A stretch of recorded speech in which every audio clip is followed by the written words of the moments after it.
Hi, I'm Alex Mozed, and you're joining us here on Winner Take All. Thanks for joining, where we talk about the constant battle between large tech monopolies and traditional incumbents and try to make some sense of what's going on here. So, starting on not a tech monopoly yet, but an up and coming tech unicorn called Chime. Chime is one of these challenger banks, online only banks. If you tried to use Chime right now, you would not be able to because Chime is down. Chime is valued at around $5 billion, or I think it's trying to raise money at around a $5 billion valuation. Basically, what happens is these online, digital only banks, branchless banks, they're not building all of this infrastructure in-house. So one of Chime's vendors, which enables it to Chime gives you a debit card. It lets you send money out of your, digital checking account in the app. And so all of that stuff is broken right now, and you're not able to send money out from your bank account. It's kind of a big problem. I think they have over 5 million users. They 5x their number of users in a year. And so this vendor is down, or it's not down for everyone, but it's really just down for Chime. And so typically what you see happen with any of these large tech companies that have these vendor dependencies, they'll actually integrate to multiple vendors and have redundancy so that if one of them goes down, then they can just transfer the load to the other one. So clearly Chime, this was completely dependent on this vendor. They're blaming it on Galileo. But at the same time, I guarantee Galileo isn't the only vendor that's doing whatever they're doing. You got to be able to build redundancy into these systems when you're this big and you have millions of people relying on you for making their, phone payments was one of the examples in this article. So Chime is down. Why use Chime? It's free. You don't pay any fees for the checking account. Where is it? No credit check, no hidden bank fees. They will advance you up to 2 days early your direct deposit salary payment. So, I don't know, say you get $1,000 every 2 weeks. They'll advance that money to you 2 days early for free. When you think about it, that's kind of an expensive proposition.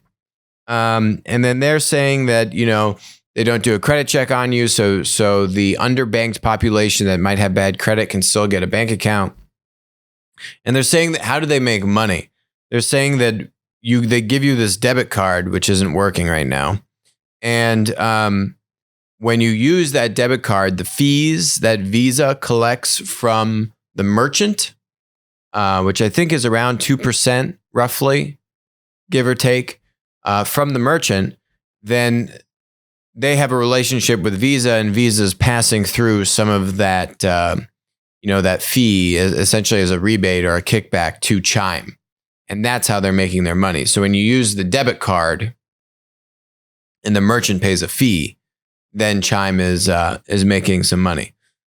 That basically means they're hemorrhaging money right now because you can't acquire customers at the rate that they're acquiring customers.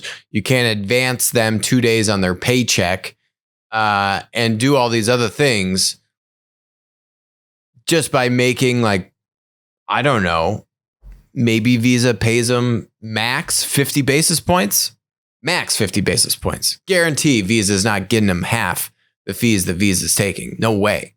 So maybe they're getting 50 basis points, best case scenario, only on what you spend through the debit card, not through the app. They don't make money on that. So it's literally what you're spending with the debit card, which I don't think is working right now.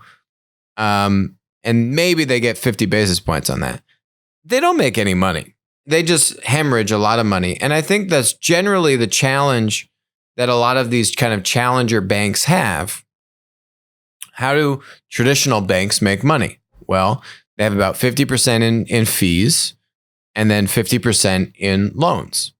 And so Chime has someone on their team here, general manager of lending. So I don't know if they've really rolled that out, very much, but you got to have the lending revenue. And banks are able to diversify lending across a whole portfolio, right? They're lending to consumers, they're lending to businesses. Chime is just dealing with individuals, and it seems like individuals that it's a motivating factor to be able to get your paycheck 2 days early, or the fact that they don't do a credit check on you. So that means from a demographic standpoint, Chime's probably core target market isn't the ultra high net worth individual that's definitely going to go with a more traditional bank, which means just the market shrinks in terms of how do you extract more money from that population. So basically, I think we've talked a lot about how there's a big platform opportunity with lending marketplaces. And it's just surprising why you don't see as much platform innovation in the fintech space, especially now we've talked about SoFi, we've talked about Wealthfront, we've talking about Chime now.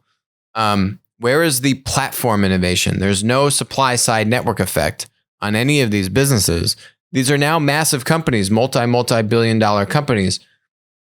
When's it going to happen? I'm kind of been waiting around long enough, right? Like, show me the money. I'm sure that's what the investors are wondering. Show me, how are you actually going to make money on this? Because I guarantee just being a linear lender is also not going to cut it. You just don't have the portfolio to just be writing loans off your own balance sheet. And now there's a lot of competition amongst the digital banks, challenger banks. There's actually now a number of them that are doing very aggressive things, like licensing the rights to the LA Rams and Chargers stadium for $400 million, $500 million, SoFi. They're spending a lot of money. I'm just not grasping how the money comes back in, and no platform dynamic, which means not as defensible. So it's kind of interesting. Let's keep moving here. So Mr. Benioff, founder, CEO of Salesforce, says it's time to break up Facebook. It's addictive. It's not good for you. They're after your kids. They're running political ads that aren't true, and they're also acquiring other companies and commingling data into theirs. Okay, Mark. They're acquiring other companies and commingling. They're basically doing M&A. And he's saying that they shouldn't be allowed to do M&A, like Salesforce doesn't do M&A all the time and commingle data. I mean, that's literally what Salesforce does all the time. Okay. So they're running political ads.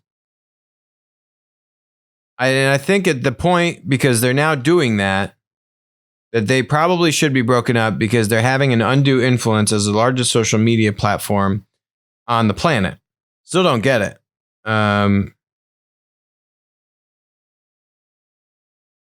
Yeah, I think Mark's just trying to make noise because he's marketing this book that he's launching. And I think Mark is grumpy politically. And he talks a lot about politics and tying that to why Facebook should be broken up.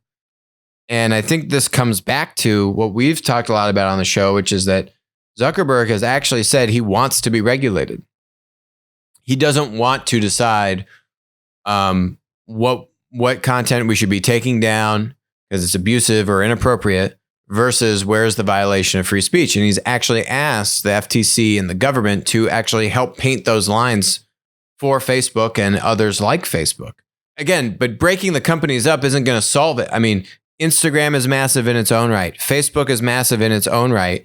And Facebook has come out and said this, look, if you break us up, you're actually going to have to go build all the infrastructure and all the tools to now monitor what's going on in each one of these platforms all over again. And guess what? The tools aren't going to be as good. And the ability to monitor and kind of clean up the content isn't going to be as robust if you now break this up. So they're still dominant platforms in their own right. You know, you're not going to unseat the billion plus users on Facebook or the hundreds of millions of users on Instagram just by breaking the two things up. If you actually think about it, the integration of Facebook and Instagram I mean, there was definitely some impact, but I don't think that Facebook and Instagram are really super tied into one another in the first place, or even for that matter, WhatsApp. So they're actually somewhat independent properties. So I don't see. I mean, yes, I guess they're sharing the data and the users, and they're trying to spread the users out across to the other platforms, but it's not actually that deep of an integration as you would think it is, as to why there's such outcry from Mr. Benioff here as to why these things are so horrible to be broken up. I think he's really grumpy about the election. Okay, fine. This doesn't solve that. And whether or not you like the political ads that are running, and you're saying that Facebook should now be monitoring what the political ads are, this is a government thing. So, and again, breaking them up doesn't solve it. You need the government to provide regulation about how the platform monitors or silences or vets the content coming from its suppliers, whether those suppliers are independent content creators or those suppliers are advertisers. That guidance has not come. Facebook's asking for the guidance. It's not being given. Oh, let's break them up. Like that's going to solve it. I don't get it. I think Mark is just very emotionally driven on this right now. So, the other thing that he critiques is this law, Section 230, and it says it should be abolished. And now there's this other article. Lawmakers hit the Trump administration for including tech legal shield in trade negotiations. Okay, this is really interesting. Bipartisan lawmakers have now critiqued them for doing this. The Section 230 of the Communications Decency Act, which gives platforms legal immunity for content posted by third-party users, while also giving them legal cover to take good faith efforts to moderate their platforms, have been included in some way in both the USMCA trade agreement and the pact with Japan signed earlier this month. They don't want this language in there. Okay, what this language is saying, hey, Mexico, Canada, Japan, you don't have a law like Section 230 of the Communications Decency Act, which provides this immunity for a platform to get content from third-party content creators, right? Which, if you remember that law, I think from 1996, the like DMCA, Digital Millennium Copyright Act, says you can be a content platform, basically, and you are not liable if, say, copyright, infringing copyright content is posted onto your platform. So if you're on YouTube and a video that infringes on someone's copyright is posted onto YouTube, Google cannot be held liable for that content being posted because Google didn't actually infringe the copyright. A third-party content creator did. Now, if the infringed copyright victim contacts YouTube and says, hey, you have infringing content on your site, take it down, then YouTube needs to comply with that and respond in a timely manner. If they don't do that, then they can get in trouble. Okay.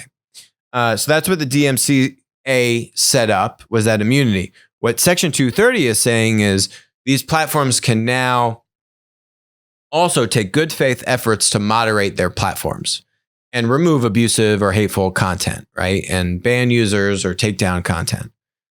There was a delineation that says you either need to, if you are moderating the content on the platform, then you are considered a publisher, which means you're now liable for content copyright infringement.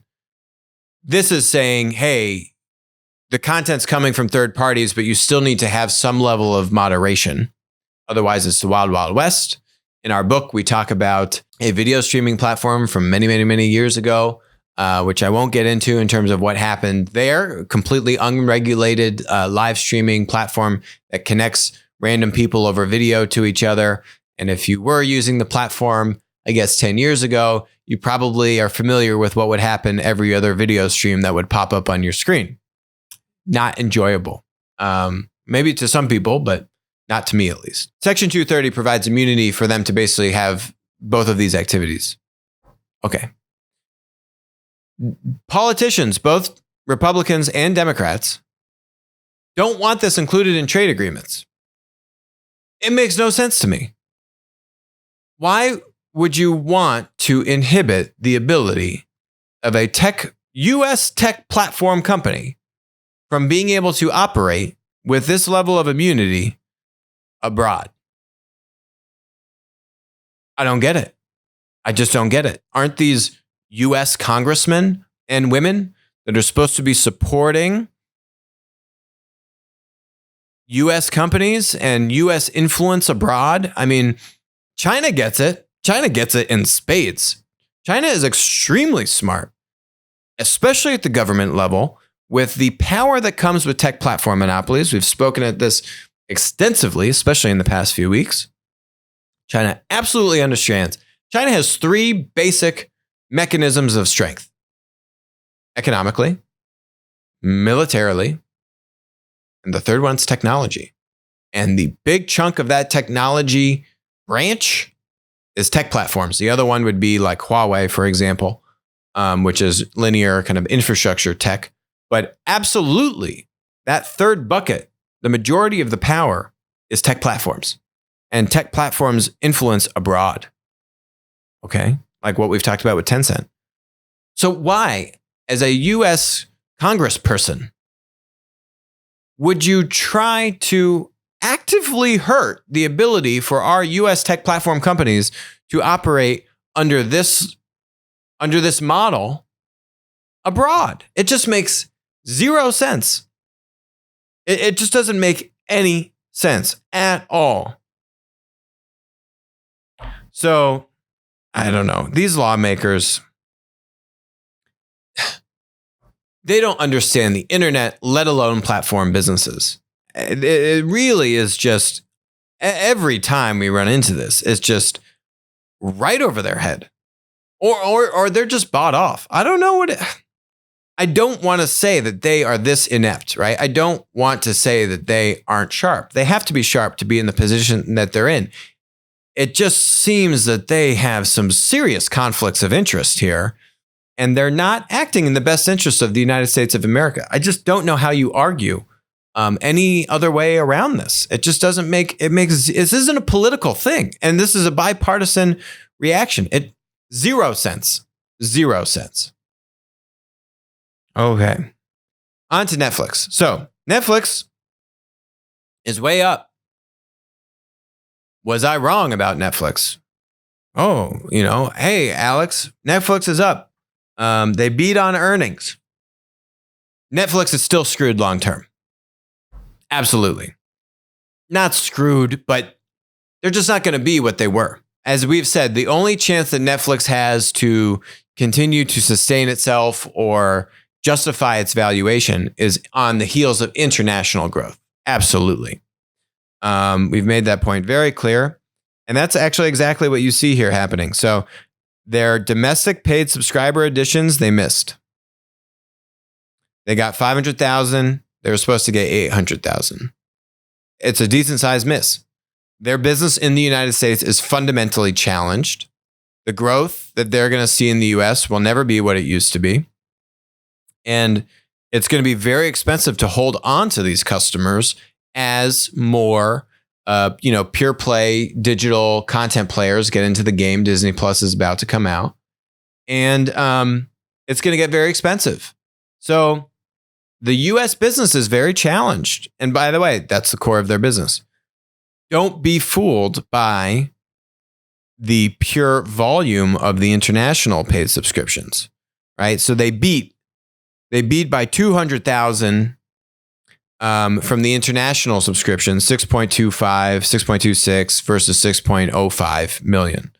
So they beat by 200,000, but they missed in the US by 300,000. Net, they still missed on subscriber additions. But the market, the street's happy because they beat on earnings and there's strong international growth. Here's the problem with international growth. They don't pay you any money. The amount of money that US consumers will spend on media versus the amount of money that consumers in India will spend on media, it's like 10 to 1. There's literally no comparison. Nowhere else in the world do people pay as much for consuming content as we do in the United States. So Netflix has to expand internationally, but the income coming from that is much lower. The revenue coming from that is much lower. And you have to create a lot of custom content abroad, internationally, to cater to these different countries and cultures and regions that are out there. So it's also not cheap. You can't just use the same content and scale it internationally and voila, you get 6 million new users. No, it doesn't work like that. Again, I'm not predicting when is Netflix going to crash, which quarter is it here or there, but I'm saying over the long term, Netflix is still in trouble, folks. Nothing materially has changed. If anything, these numbers actually support exactly the future outlook as we see it, because they don't have any supply side network effects. All of their content is created or licensed by Netflix. It's on their balance sheet. They are not a platform business. They have a lot of demand, and they can use that demand strategically, but there's no supply side moat. There's nothing to prevent other international players to go after their international markets with a similar Netflix model, but internationally. Nothing to prevent that from happening. It just hasn't been, I think, in US, we're a little bit farther along there, but Amazon's also in India. So, I wouldn't say there's really anything too material here that really strikes me any differently with this. And they talk about Stranger Things, and it's a very hit-driven business. So they say, yeah, look, third quarter, we launched Stranger Things, and guess what? That coincides with us adding more subscribers. It's a hit-driven business. That's a big problem for them. More to come on that. We'll certainly be continuing to follow it. Let's look at some linear players making some platform plays. So the 4 telecom companies, AT&T, Verizon, T-Mobile, and Sprint, have made a collective effort called ZenKey for authentication. If anyone has an iPhone and you use the password that scans your face and logs you into all your apps, that's what this is. It's a JV around basically think of it as like a development platform-esque thing that will let you have like single sign-on login. Facebook has done this where you can log into a bunch of apps via your Facebook account. Same kind of idea. A very lightweight development platform model. All of the big telecom companies have now teamed up to try and get into the game. I don't think that this really presents a huge kind of monetization scheme. These aren't like game-changing platform initiatives. These are kind of like low-hanging fruit. Hey, let's team up on this. If we pool our collective resources, maybe this will just kind of give us a little bit of a stickier value prop against the platform companies like iOS and Android that are solving for this on their own, or Facebook, for example. Maybe it works, maybe it doesn't. I don't know. They're kind of late to the game on this. If it does work, it's not materially changing any of their earnings or outlook or anything like that. I'll be curious to see if they can actually execute on this properly, but we'll see. More information as we try to understand how is this business capitalized, and how is this business going to continue to be independent and execute successfully. And we've kind of seen this model before. Where have we seen this model? With a company called Zelle.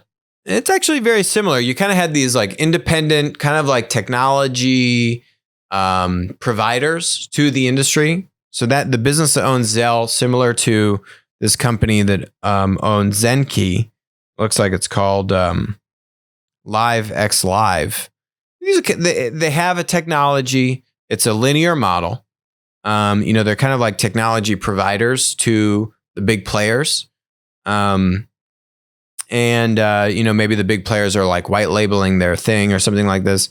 And now it looks like when the major players in the space, whether it's the telecom companies for ZenKey or it's the banks for Zelle, they all come together. They say, here's this company. They've been working with us. They have the tech to do this. Now let's basically all chip in, own this business equally. And we will now enable this technology company a linear SaaS company, probably, to actually become a platform company. And we're going to give them access to our collective customer base. So before it was linear. And now that the banks now all chip in, they own it in a JV. Now all the banks will say, okay, sure, you can get access to our customers. We all own a piece of this. We're all in this together. If we don't do this, a fintech is going to do this, or a large tech platform is going to do this. Who else competes with Zelle? Oh, a company called PayPal and Venmo, and now all these challenger banks, and all these other fintech startups that we've been talking about. So basically, the payments business for us, this peer-to-peer payments business, is going to get commoditized anyway. They used to be able to make money on it. Well, we're not going to be able to make money on this anymore. That revenue is gone. I might as well still own it and keep it within my industry. Let's go partner up with all my competitors. Let's do a JV, and boom, you get Zelle. Zelle's been very successful. They just passed a new threshold, which is what this announcement is for. And in 2019, they topped its total use in fewer than 9 months as the bank handled more than 160 million transactions through the end of August, and could break 200 million transactions for the year of 2019. By transactions, that's me sending Kirk, our producer on Winner Take All, $5. That's a transaction. And now it looks like more than 200 banks are part of the Zelle system. So Zelle started with 20 or 30 banks that seeded this. I'm not privy to the cap table, but I don't think that they've let in all 200 banks in on the cap table. So from an enterprise value, there is some mild accretiveness, right? I mean, there's definitely some valuation increase now. What would Zelle actually be worth? Given that they have such huge adoption across now 200 banks. That's definitely adding enterprise value to this investment amongst the original 20 or 30 banks that seeded it. So that's a win, right? I mean, they're creating value. It's not going to be a tech monopoly in its own right, but it provides an interesting launch point. Zelle much more so than ZenKey, but it provides an interesting launch point for new disruptive business models to be introduced to the industry. Now, the problem is 20 or 30 banks and the board structure, and how do you really launch a new business, or say, how do you kind of become a platform conglomerate, right? That would kind of be the natural progression of something like Zelle. Hey, you hit 200 million users. Let's start doing some lending, or let's do a lending marketplace, right? Something like that. Which can now actually let you make some more money and really capture some much stickier network effects, which payments is nice, but you're not killing it just off of peer-to-peer payments. They can make a little bit of money that way, but from a monetization standpoint, purely on the payment platform side, it's just not there. So how do you use this as a foundation to launch into other platform models? That's where my mind would naturally go. And it'll be interesting to see how if the banks agree to do something like that or not. And so Early Warning Services is the company that now kind of oversees Zelle. That was this linear SaaS provider that had this technology for years, had been working with the banks. And then the banks teamed up and gave them access to their customers. So what is the next bounce of the ball? You got to keep moving, because if you just stay stagnant, then you can bet that the other private tech monopolies like PayPal are only going to continue to compound upon the network effects, are only going to continue to just add a stickier equation into the Venmo, PayPal, platform conglomerate arena, which will just continue to differentiate away from something like a Zelle. So it's a great story about using the linear scale to jumpstart a platform initiative, which I'd say is a win right now. Now, the question is, how do you turn it into a monopoly? And we'll see on that. So thanks for joining us today on Winner Take All. We'll talk to you tomorrow.